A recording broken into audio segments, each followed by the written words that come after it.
Biologi akan mempresentasikan tentang sistem reproduksi manusia. Pertama-tama, perkenalkan saya Alia Arianti Sylvia Valda dari absen 5. Saya Pernada Taninggia Purbaningrum dari absen 10. Saya Iskarina Suprastiadi dari absen 34. Saya Salih Abda Winastori dari absen 30. Saya Raka Resi Dari dari nomor absen 28. Saya Diana Muhammad Rafi dari absen 11. Yang pertama, pengertian sistem reproduksi. Sistem reproduksi adalah sistem biologis yang memungkinkan manusia untuk berkembang biak dan menghasilkan keturunan. Sistem ini berbeda antara pria dan wanita, tetapi kedua sistem bekerja sama dalam proses reproduksi. Lalu di sini saya akan menjelaskan sistem reproduksi pria. Fungsi utamanya yaitu menghasilkan dan menyalurkan sperma. Organ utamanya yaitu yang pertama ada testis. Fungsinya menghasilkan sperma dan hormon testosteron. Yang kedua ada epididymis, tempat pematangan dan penyimpanan sementara sperma.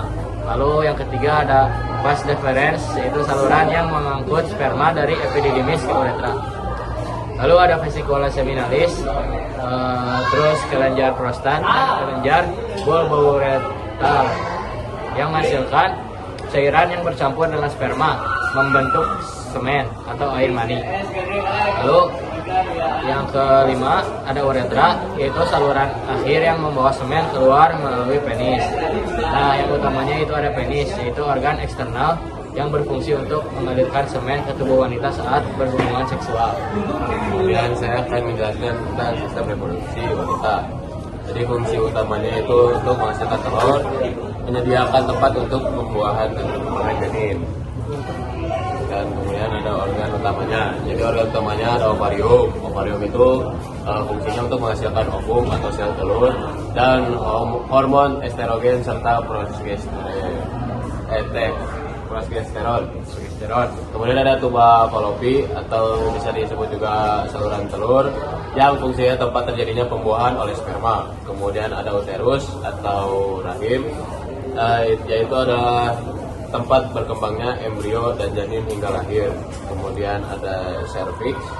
Ya, fungsinya itu tuh adalah leher rahim yang menghubungkan rahim dengan vagina. Dan kemudian ada juga yang terakhir itu vagina, yaitu saluran yang menerima penis saat hubungan seksual dan jalan lahir bayi. Dan untuk proses-proses reproduksinya ada 5. Yang pertama ada ovulasi. Ovulasi adalah ketika ovarium melepaskan sel telur. Yang kedua ada pembuahan, ketika sperma membuahi sel telur di tuba falopi. Yang ketiga ada implantasi, ketika zigot hasil pembuahan menempel di dinding rahim.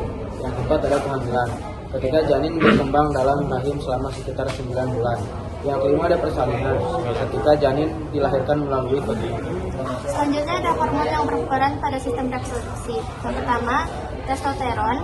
Itu terdapat pada pria yang mengatur produksi sperma dan ciri-ciri kelamin sekunder pria. Yang kedua ada estrogen dan progesteron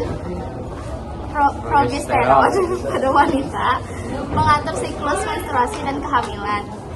Yang terakhir itu ada tujuan sistem reproduksi. Sistem reproduksi manusia itu bertujuan untuk yang pertama menghasilkan sel-sel reproduksi atau gamet, sperma pada pria dan ovum yaitu sel telur pada wanita.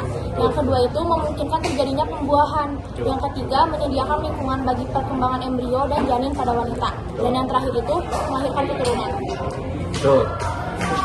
Sekian dari kelompok kami. Wassalamualaikum warahmatullahi wabarakatuh.